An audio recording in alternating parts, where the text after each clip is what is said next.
لە ڕۆژی جیهانی لاواندا لاوانی جیهان ئاهەنگ دەژێڕن و چالاکی و داهێنانەکانیان دەخەنە ڕوو. بەڵام لە هەرێمی کوردستان دەسەڵاتی شکست خوارد و دۆخێکی بۆ گەنجان دروست کردووە. لاوە خاوەن بڕوانامەکان و بەهرەمەندەکانیشی بێکار کردووە. هەمویانی ڕوبەڕووی قەیرانێکی قوڵی بێکاری و نائومێدی کردوتەوە. گەنج سامانێکی گەورە و گرنگی وڵاتە، بۆی گەنجانمان لەم وڵاتە بمێننەوە تووشی مادەی هۆشبەر نەبن.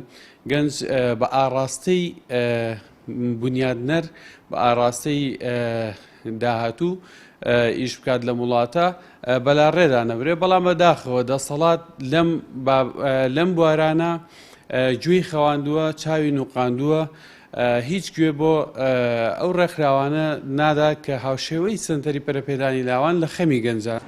بەپێی راپۆرتەکان نەبوونی هەلی کار و داخستنی دەرگای دامەزراندن لاوانی تەواو بێهیوا کردووە. سنتەری پەرەپێدانی لاوان جەخت لەوە دەکاتەوە کە فەرامۆشکردنی توانەکانی گەنجان لەلایەن حکومەتەوە پاڵنەرێکی سەرەکیە بۆ جێهێشتنی وڵات. لەسەر ئاستی عێراقیش ئامارەکان جێگەی نیگەرانین. لاوان و گەنجانی هەرێم داواکارن کە حکومەت بە جددی کار بۆ دۆزینەوەی چارەسەرێکی ڕیشەیی و دابینکردنی هەلی کار بکات و کۆتایی بەم کەم تەرخەمیە بهێنێت.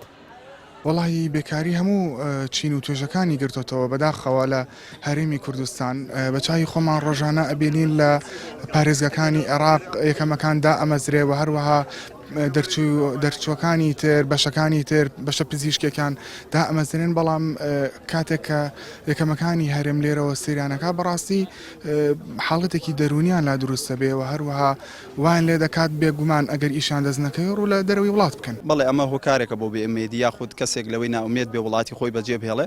بەڵام ئێمەش خاک وڵاتی خۆمان خۆشەوێ و داواکاریشین وەکو ئەمێ کە بڵێ نوخبەیەکی سەرکەوتوی ناوەندەکانی خوێندنی زانکۆ و پەیمانگاکانی داواکاری لەوەی کە بە حق و مافی خۆمان بگەین و بگەین بە مافی دامەزانی یاسایی خۆمان کە ئەوە ماوەی تقریبا 5 ساڵە بێ 6 ساڵە بێ ڕاوەستا و بە ئەنجام نەگەێنراوە.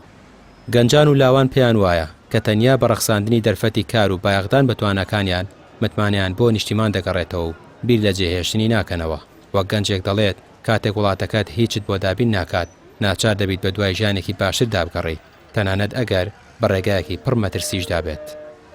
ڕامیا عوسمان، کەناڵی پێیام، سلێمانی.